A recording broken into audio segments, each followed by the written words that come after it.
Hey everyone, welcome back.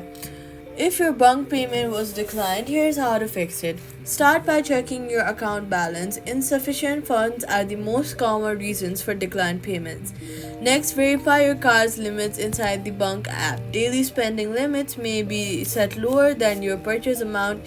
Adjust them if needed. If you're making an international purchase, make sure your international payments are enabled in your card settings. Then check that your card isn't frozen and that it hasn't expired. Sometimes bank blocks unusual transactions for security reasons.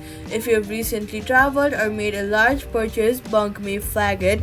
Review any in-app notifications. Finally, swipe off from the bottom of your screen, look for the app, swipe it away, restart the phone and restart the app and try the transactions again. If it still fails, contact the bunq support directly for clarification. And that's how to fix the bunq payment decline quickly and safely. Subscribe for more fixes.